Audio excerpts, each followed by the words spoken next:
So let's now consider deletion for the SPLAY tree.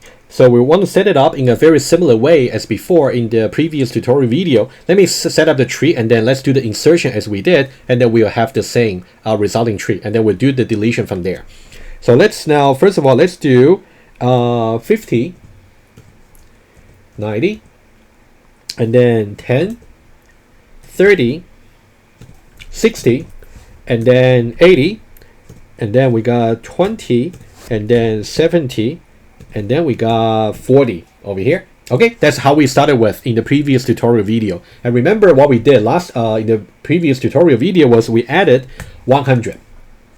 Okay, and then if we say insert, so this is basically how what we ended up with from the previous tutorial video. Before we do the delete, could you please click on the pause over here? Okay, and then we're gonna put the second field that will be for deletion. Let's say we want to delete 70 from the tree. You can see 70 is over here. So now let's just mentally predict what's going to happen. First of all, we have to search from the root to see where 70 is. As soon as we have done a search, we have to SPLAY on this particular tree node over here. So we got to SPLAY on that, and then let's see what case it is in a moment.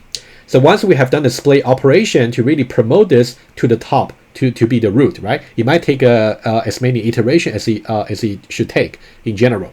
Now once the tree is SPLAYed to the root, and then we had to delete it. So once we have deleted that particular 70 node as a root, we had to find a replacement.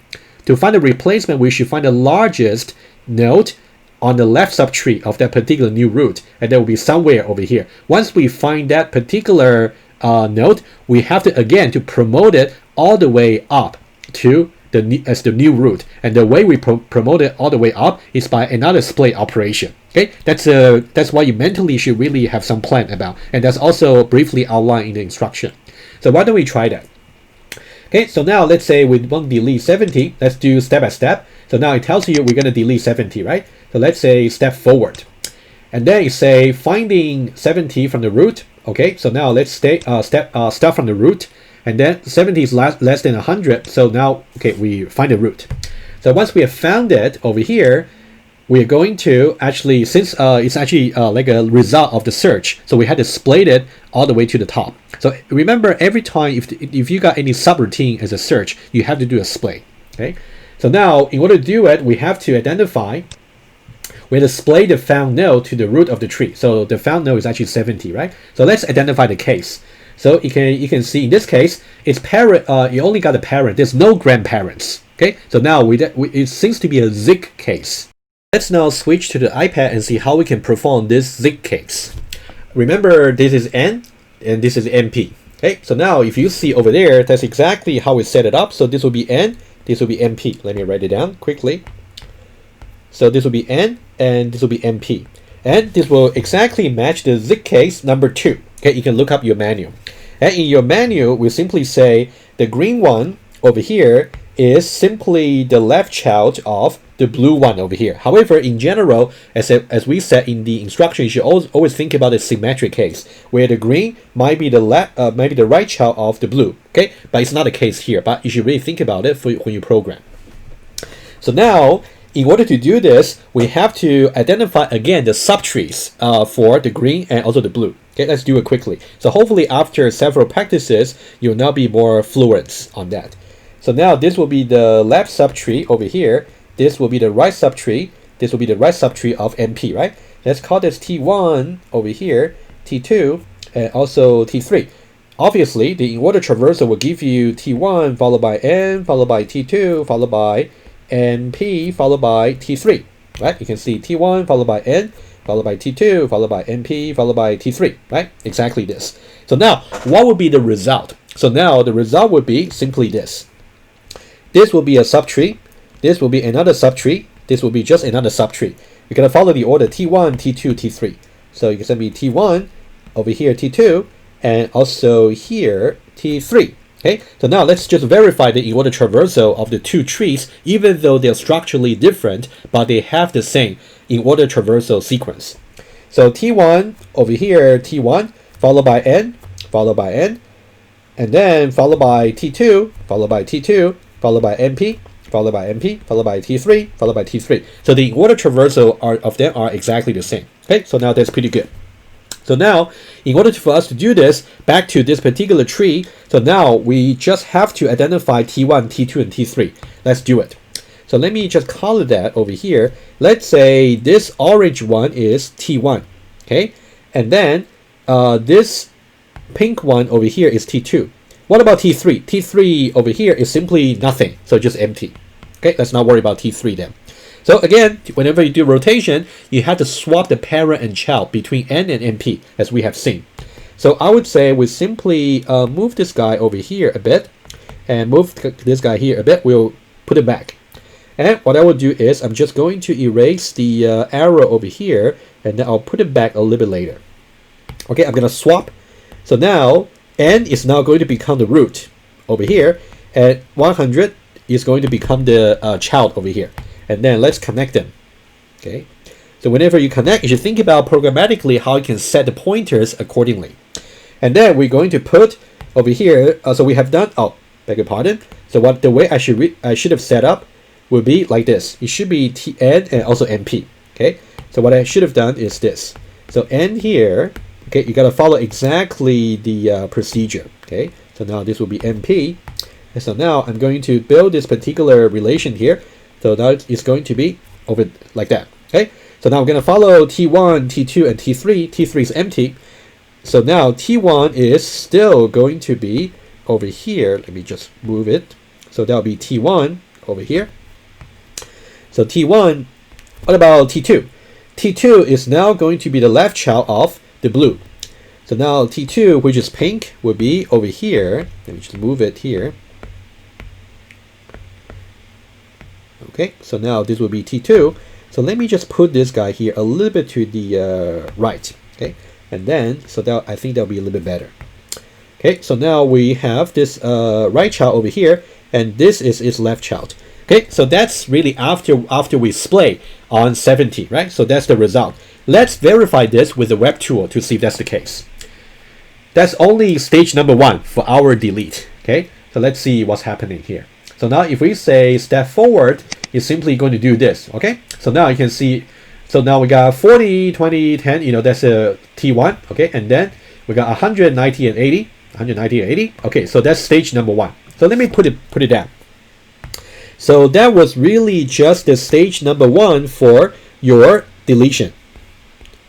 Stage number 1, which means we have already splayed the node to be the found node to be deleted. So now we have to delete it. Okay, but of course, how you implement the deletion is up to you. You can either delete it completely, or you can replace it by something else, right? So that's up to your implementation. So if we say step forward over here, so now we have to remove the root. So this is not necessarily the only implementation you can do. It's just one possibility. So we can say we can simply just remove this root conceptually, and then we have to replace it by a new root.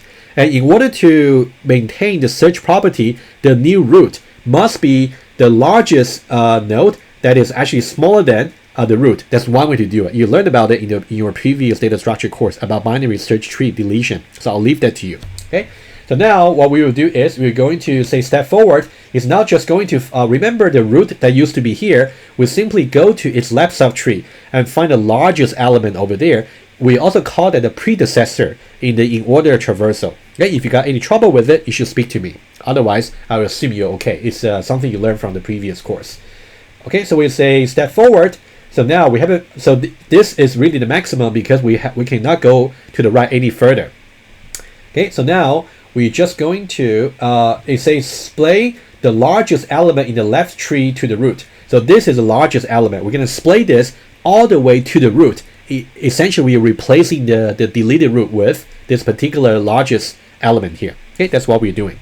So now we're just going to identify what's really the case for us to do the splay. We're going to splay on this, so you can think about this is N, and this is NP, the parents. So now if we say step forward over here, so it's a zig operation, right? It's over here.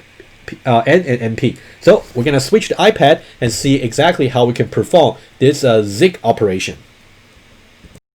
So what case are we now matching here? It should be a zig case. So again, you can see this is the largest node that we want to replace as the root. So we're gonna splay all the way to the top, okay? And then that's its parent. So we got N and NP over here.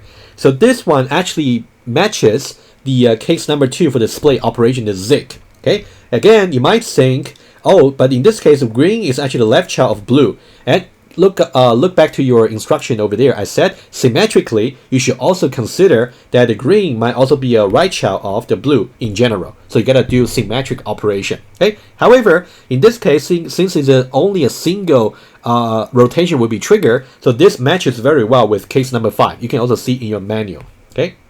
So you can see case number 5. So that's in that case, you can see exactly green, green here, and blue, blue here. Okay, so now, again, to really make sure we do it properly, we have to identify the subtrees over here.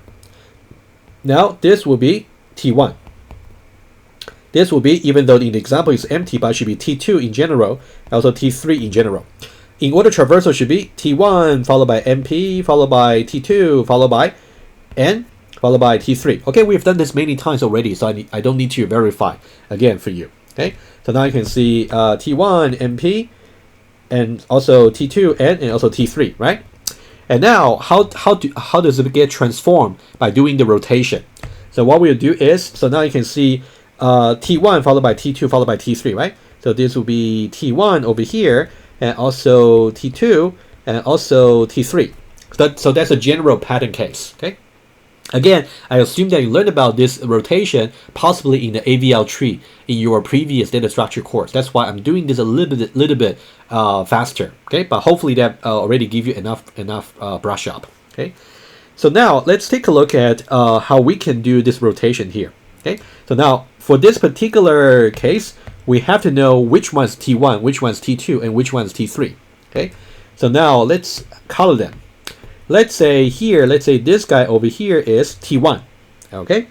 And then, so T1 is like this. And let's say for the green one, you can see apparently this can be T2, and T3 is simply just empty. So let's not worry about T3, okay? For this part here, let's not worry. It's not part of the display path, so we don't have to worry. We'll get it later. And then what we will do is we have to, basically the goal is we want to swap the parent-child relation over here. So let's move the two subtrees away just for now. Let me put it here. That's T1, and this guy over here is T2. Okay. And now let me just also get rid of these two arrows over here away. Okay, let me just erase them quickly. Okay, and then I'm just going to swap them. Okay, so now what used to be the parent is now the child, and what used to be the node is now the root. Right. That's the case number 5 that we're doing over here. Okay, so now let's draw the arrow over here. So now the parent-child relation is updated. So now we should really make sure we do this properly. So that should be T1 should be the left child over here, and also T2 should be the right child over here, right? T2. Okay, let's do that. So I might need to move this a little bit up in order to fit. So T1 is here, and also T2 is over here. So let's now draw that. T1 here and also T2 here, and this one simply is empty, right? Let's not bother drawing it. Okay, so now that's actually after display. Okay, so let's now also maybe let me erase these two, this color over here, but you know the idea. So now let's go back to the tool to actually verify that it's actually the case. Okay, so now if I say step forward, it's actually going to show this exactly, right? So 60 under that you got 40, 50, right? 60 got 40 and 50, and 20, 10, 30. 20, 10, 30. Okay, exactly the same. Okay, so let's move on. So now we're pretty much done. So in this case, it takes only one single rotation for this particular 60 to actually get splayed all the way to the root. However, in general, it might take multiple iterations to do that. So splay is in general an iterative process that might take 0 or more iterations. Just keep that in mind.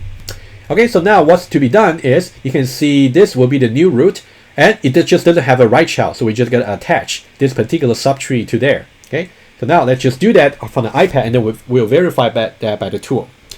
Okay, what we're gonna do very easy is simply just connect that. So this is your new tree after the deletion. You can see the node 70 is no longer here. Okay, so let's simply say step forward. Okay, so now it's gonna say, so now the left tree now has no right subtree, and connect the left and right subtree. Yeah, exactly. So now we want to connect this tree here. Okay, so now we say step forward over here. Okay, we just connected, and then step forward. Now we're done. Okay, so now the node has been successfully deleted. And now let me recap very quickly for you for the delete, because that one is actually interesting.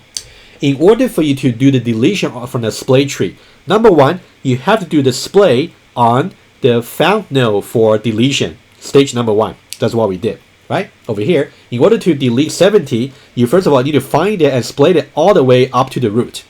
And then delete it, and then you have to find basically the largest node, which is also the in order predecessor. Once you find it, you gotta also SPLAY second time. SPLAY, the second SPLAY operation you gotta perform to promote it all the way up to the root over here, like what we did over here. So it's a second SPLAY operation, and then you simply connect the original one. Of course, the direction over here is just one example. You may have to think about either symmetrically, what would be how it should be done by the other direction. Okay, so now in this video and the previous video, we really try to demonstrate to you the intermediate and the advanced features for the SPLAY tree operation, namely rotate, SPLAY, insert, search, and delete. We have done everything as a demo to you. So now you really want to think about, based on your visual understanding and also the pattern I showed to you, especially when you do rotation, how you can identify T1, T2, and T3, specifically their roots over here. In general, they could be anything, and the tree can be arbitrarily complicated. Now you want to think about programmatically, how can you make the visual illustration happen at the runtime.